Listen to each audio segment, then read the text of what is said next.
lo que es los modelos de docencia en geriatría en los países y las regiones que ahí se mencionan. Vamos a introducir un poquito cómo recolectamos la información, si tenemos que hablar de modelos de docencia, cómo lo vamos a definir, y ya luego entramos en detalle con todo lo que es el tema ya de fondo, para terminar con unas conclusiones y unas recomendaciones.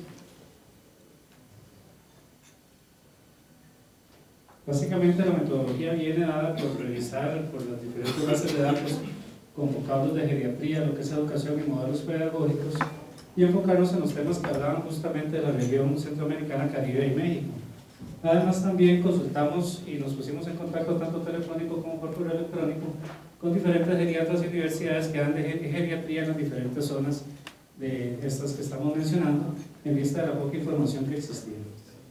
A alguien de ustedes les llegó probablemente el correo. Uno de los temas importantes es definir qué es un modelo de docencia, porque si estamos hablando de modelos de docencia tenemos que definirlo, y hemos visto cómo eso ha generado mucha confusión incluso en todo el día de hoy, porque muchas veces se puede hablar de modelo formativo porque a veces lo confunden con método docente, con técnica docente, y todos esos aspectos a veces confunden. Pero el modelo de docencia, al final de cuentas, lo que es una herramienta conceptual que recopila una serie de relaciones para describir un sistema complejo. O sea, es un esqueleto, algo muy básico, muy general, del cual yo me voy a montar para hacer toda mi estructura de cómo quiero enseñar. Y la mayoría de los modelos de docencias tienen que contestar este tipo de preguntas, como se había mencionado anteriormente, y según cómo se contesten estas preguntas, así uno se va orientando qué modelo está utilizando en la educación. Nosotros en la práctica utilizamos modelos de docencia todos los días, pero tal vez no sepamos que lo estamos haciendo. Y a la hora de explorar el tema del modelo de docencia, uno entiende por qué se da la confusión, porque dependiendo del enfoque en que lo quiera ver uno puede ver el modelo de docencia como algo teórico, y entonces le aparecen todos estos tipos de modelos. Lo puede ver como algo a nivel práctico o más contemporáneo, donde le aparecen todos estos tipos de modelos, o incluso algunos pedagogos lo clasifican en si es cualitativo, cuantitativo, etc. Entonces ahí es donde todavía se genera muchísima confusión.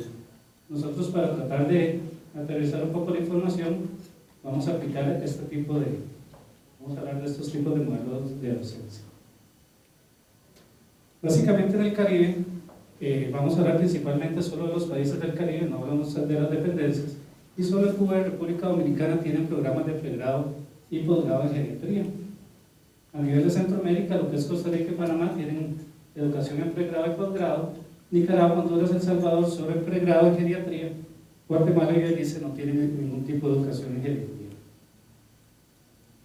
A nivel del Caribe, con la excepción que ya mencionamos de Cuba y República Dominicana, todos los demás países lo que tienen son esfuerzos individuales en diferentes países, por ejemplo, cursos de verano, en medicina familiar un poquito de algún tema de geriatría, y si uno quiere ser geriatra en esos países, pues generalmente tiene que irse a estos otros para eventualmente sacar la especialidad.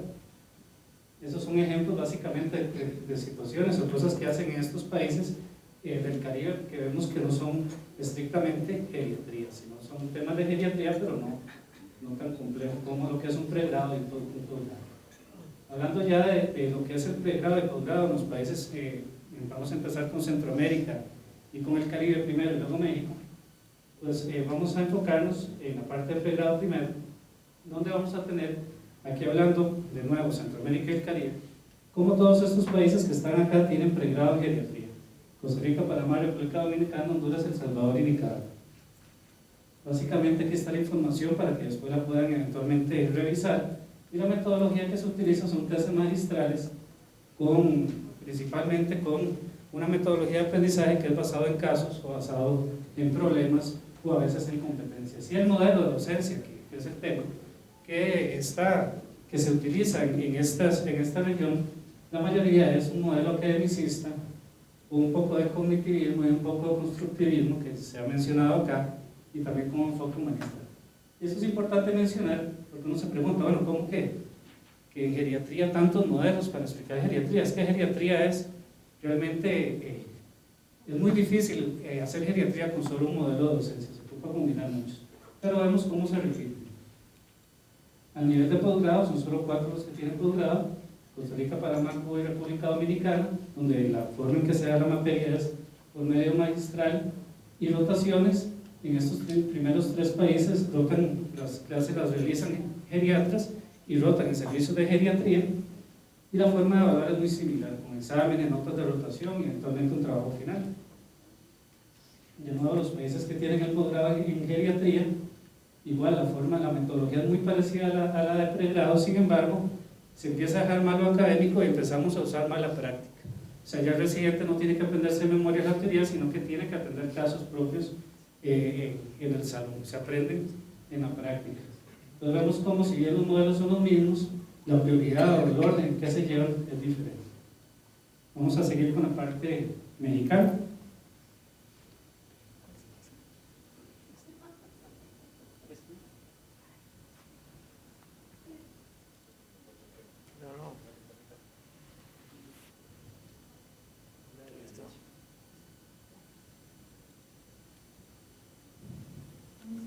Bueno, la situación en México, y lo quisimos separar porque no ha sido muy diferente, lo que marca la diferencia es la explosión mucho de las universidades que han surgido en México.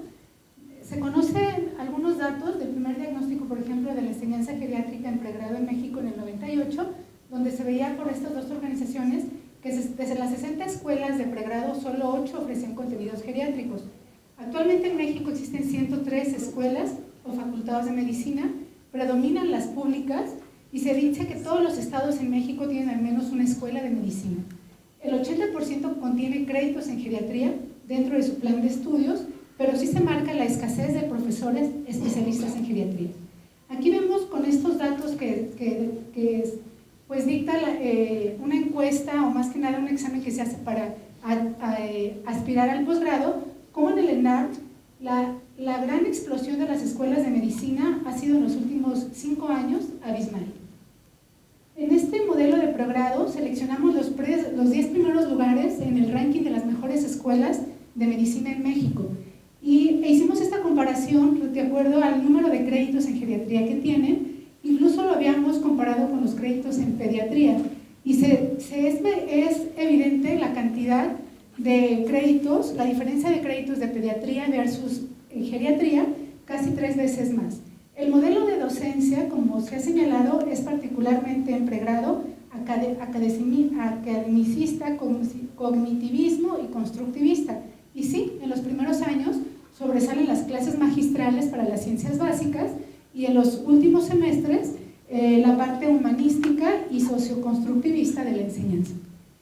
Aquí hay otros ejemplos de que además de la Ciudad de México, otros estados también han permanecido en los primeros lugares dentro de este ranking de escuelas de medicina. El plan de estudio mucho se basa en lo que dicta la Universidad Nacional Autónoma de México, con una base biomédica para pasar a una clínica y a una sociomédica. ¿Qué pasa en posgrado? En posgrado la situación no es muy diferente a lo que sucede en Centroamérica y el Caribe en cuanto al modelo docente. Persiste el constructivista para pasar al cognitivista y humanista. Los métodos de aprendizaje es donde encontramos diferencias, porque en la teoría todo parece muy similar, pero platicando con colegas y haciendo este tipo de investigación cualitativa, observamos que la forma de enseñar puede variar abismalmente de una universidad a otra o incluso de una sede a otra. Aquí vemos que hay diferentes hospitales, tanto particulares como públicos, que ofrecen el posgrado en geriatría. Solo un Instituto Nacional de Salud, que es el de Ciencias Médicas, que lo ofrece desde el año 1994, y donde el método sigue siendo enseñanza-aprendizaje centrado en solución de problemas, que lo dicta la Universidad Nacional Autónoma de México. Otros hospitales tienen otros avales, como el Instituto Politécnico Nacional, donde el modelo es muy decente, constructivista, academista, humanista, pero quizás en donde puede variar es en la metodología de este modelo. También, aprovechando de la búsqueda, hicimos la suma de los egresados que ha tenido esta especialidad en los últimos años, recabando esta información. En el 2010 se habían registrado 316 egresados de la especialidad de geriatría. Otra particularidad que nos dimos a la tarea de revisar es el plan de estudio. El plan de estudio en México ha cambiado desde el 2016, donde se acepta la entrada directa, con 4 años, entrada directa a geriatría, y cambia del modelo de 4 años de medicina interna a 2 años, y otro modelo intermedio que sigue vigente, que están terminando esta generación, de 3 años de medicina a 2 de geriatría. Esto pues marca diferencias quizás en pues en el conocimiento al final, no lo sabemos, se está evaluando, está en una transición. Y bueno, tratamos de que, para concluir, ¿qué otros posgrados se encuentran en México? Tenemos pues posgrados en cardiogeriatría, en psicogeriatría, en neurología geriátrica y en rehabilitación geriátrica en los institutos nacionales de salud, que el modelo sigue siendo constructivista y cognitivista. Otros posgrados que se han desarrollado menos y que hay que tener mucho énfasis es en la odontogeriatría, que solo se da en pregrado, la enfermería en el anciano en algunas universidades. Para concluir, existe heterogeneidad, sí, en el concepto de modelo educativo. En la región de Centroamérica, Costa Rica, Panamá y República Dominicana son los únicos que cuentan con posgrado en geriatría. Guatemala, Cuba y Belice, y estos no cuentan con pregrado. Y el modelo de enseñanza es muy similar, pero también encontramos que la evaluación no ha sido empatada con el modelo que se está otorgando. También es evidente cómo estos órganos reguladores de esta enseñanza han motivado que el aprendizaje en la geriatría pues vaya mejorando día con día. Recomendaciones finales. Deben crearse posgrados específicos para docencia en geriatría. Esto creemos como grupo que vale la pena. Promover el inicio de la enseñanza en geriatría en naciones caribeñas donde todavía hay un retraso, Guatemala y Belice, a través de las organizaciones internacionales. Programas de intercambio a nivel de posgrado entre naciones y promover la enseñanza de un modelo prioritariamente constructivista con aspectos prácticos. Y finalmente, que la evaluación debe estar centrada más en la parte formativa que en la sumativa. Muchas gracias. Una conclusión interesante es que nosotros hacemos docencia, como ya se ha visto, pero no sabemos realmente, por lo menos yo en lo personal, hacemos docencia sin conocer qué modelos estamos utilizando, y eso genera que la evaluación que al final demos no sea acorde con el modelo que estamos utilizando. Entonces, por ejemplo, un residente aprende con su caso ahí al frente, aprende atendiendo a un paciente, pero lo seguimos evaluando también con exámenes de teoría. Entonces estamos evaluando a un residente como si el modelo fuera academicista, cuando en realidad el modelo es otro y es digamos constructivista o cognitivista. Entonces, en general, la formación en medicina y en geriatría va desde cada vez ser más academicista, o más teórico, cada vez más práctico. Y el modelo así va cambiando, pero la forma de evaluar no va cambiando, digamos, de la misma manera. Entonces es una conclusión interesante, por lo menos a la que llegamos, básicamente. Sí, yo la verdad que creo que estuvo muy buena la presentación y presenta datos muy claros, muy rápidos y muy... Sin embargo, pasa algo que siento que siempre nos pasa a los geriatras, como que nos emocionamos mucho cuando algo se ve más o menos bien, porque tenemos tan poquitas cosas que cuando algo se ve relativamente bien articulado y todo, nos emocionamos y nos bien. Y la verdad es que a mí me hubiese gustado ver la crítica al modelo mexicano, que es bastante complicado, ¿no? Entonces, por ejemplo, lo que está pasando en el IMSS y este tipo de cosas, porque sí, de primera impresión parece que vamos muy bien, y no estoy muy seguro. Eso básicamente es como una autocrítica. Sí, justamente, yo creo que lo que me dice es muy importante y es muy útil también para entender y para planificar el cambio cuando se persigue. Respecto a las presentaciones, me parecieron magníficas en general, pero sí, es cierto que está muy brevemente, solo una precisión al respecto del resultado actual de las especialidades. Con la evaluación que se ha venido haciendo en los últimos 4 años al interior del Consejo de Geriatría, el resultado de los egresados del programa de medicina interna, las 2 de geriatría, y el resultado de los egresados del programa de entrada directa es el mismo. Salen exactamente igual en las evaluaciones del examen del Consejo de Certificación como especialistas.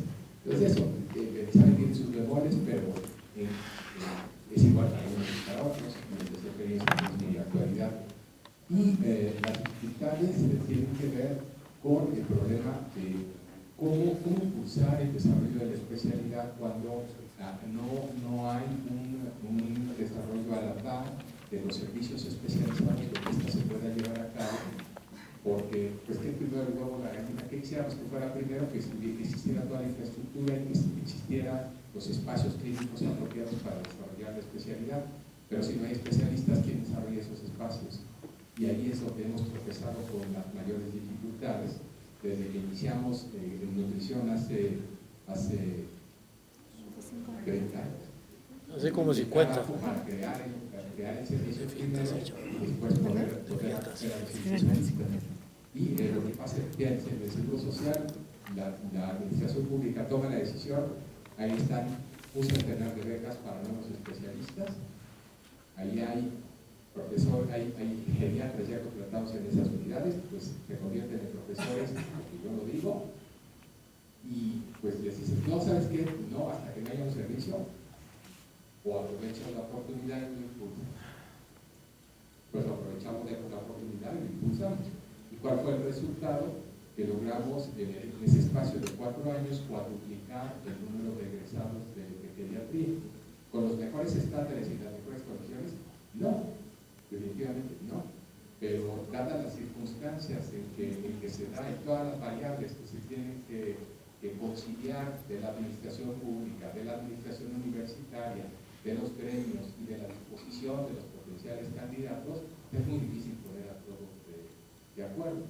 Y hay que admitir pues que no siempre se logran los mejores resultados desde las primeras etapas. Pero ahí el compartir experiencias de cómo esto ha venido dándose, por ejemplo, en el caso francés ha sido de mucho más larga evolución, con muchos mejores resultados, pero con un financiamiento enorme y sí con el impulso al desarrollo de servicios como base. Pero que se ha tomado esos mismos 30 años para llegar al mismo resultado final, 4 años de entrada directa, que es lo que están ahora, a lo largo de 30 años de evolución. Gracias, Luis.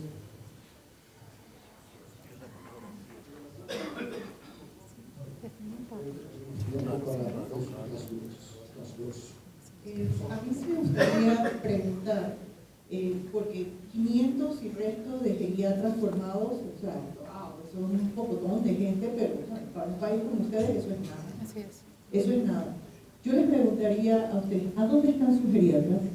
¿Están detrás de un escritorio en investigación o están en asistencia hospitalista o están en ambulatorio o están en las residencias geriátricas? Porque en Panamá la mayoría de los geriatras están en el hospital, para no decirlo todos. Y allí vamos, o sea, estamos formando geriatras para que se queden en los hospitales o para que vayan a las distintas niveles asistenciales, que yo creo, doctor, que primero tenemos que formar el recurso humano y después comenzar a crear los distintos niveles.